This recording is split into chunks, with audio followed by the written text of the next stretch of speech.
Good day mga kagulay. Bisita tayo dito ulit sa tanim nating kamatis. Tingnan natin mga ka-farming, oh. May hinog na yung ating kamatis. Tingnan nyo yung bunga. Tingnan nyo naman ang bunga. Napakaraming bunga. Yan.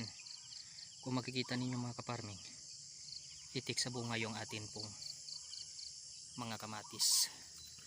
Yan, tingnan natin sa baba. Ayan. Yan. Ang daming bunga ng ating mga kamatis mga ka-farming. Ibig sabihin, maganda yung pag-manage natin ng ating pong mga tanim. Kaya, nagkaroon ng maraming bunga. Tingnan ninyo mga ka-farming, ang lalaki. Meron pa doon. Ayan. Yan, tingnan natin, oh. Halos mapuno ng bunga yung kanyang mga sanga. Ayan. Aww. Tingnan ninyo mga ka-farming.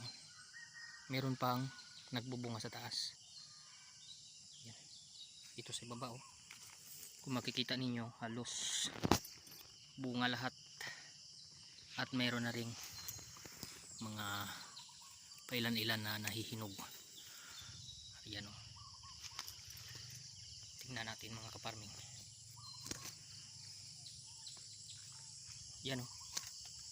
Sa isang sanga niya ay mayroon siyang 2, 4, 6 2, 4, 6, 7 7. Dito naman 2, 4, 6 8 hanggang dyan sa baba, oh, 10. Meron pa. Ayan. Kunin natin ito para naikuan. Ayan mga ka-farming. Tingnan natin. Yung dito na area ay medyo maliliit pa. Sa ilalim ay malalaki na. Ayan. Ayan. Yan yung tanim nating kamatis mga ka-farming. Mula baba hanggang sa taas ay meron siyang maraming bunga. Ayan. Ganyan ang sinasabi ko na variety ay maraming magbunga. Diamante Max Ipon. Meron ng hinog doon ka-farming, oh. Yan, pwede natin kunin yan. Doon sa kabila meron na rin hinog. Mag-uumpisa na sila. Yan, oh. Yan, oh. Yan.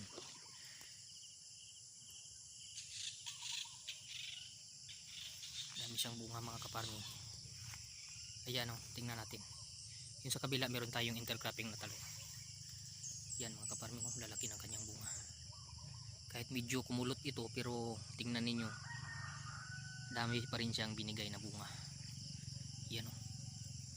Halos mapuno sa bunga. Halos hindi niya kinaya yung bunga niya.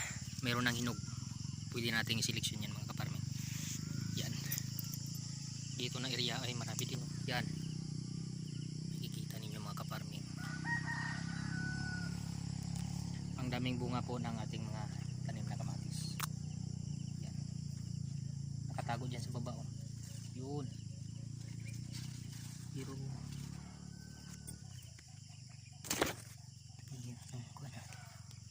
yan, oh.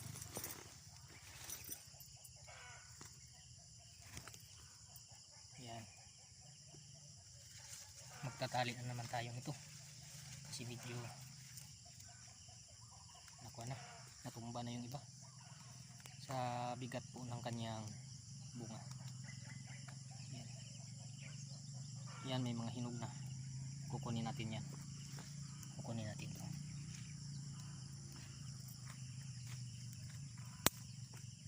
Yan, oh.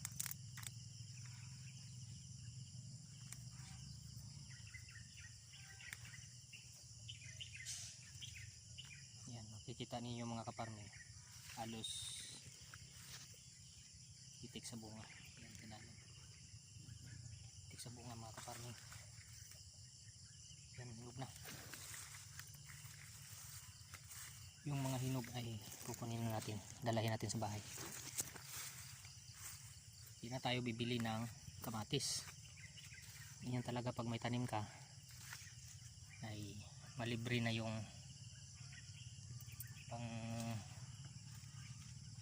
pangangailangan natin sa bahay. Dito sa lupa meron natumba siya, pero tingnan mo, dami pa rin siyang bunga. Yan, natumba siya, hinayaan ko na lang kasi meron naman yung ugat. Yung talong natin ay namumulaklak na rin, pero tanggalin natin tong unang bunga niya kasi yung kasabihan nila na first fruit is a bad fruit. Para focus lahat ng pag-focus muna siya sa pagpapalaki, huwag mo nang magbunga. Kaya tinatanggal natin yung mga unang bunga ng mga talong. Huwag tayong manghinayang dyan mga kaparming, dahil marami pa yung ibibigay na bunga. Hindi lang yan, kasi bata pa ito para pamunga. Tanggalin natin ng ito, hinog, kunin na natin to. Pwede na to. Yan, ito mga kaparming, oh. Yan, yan bunga.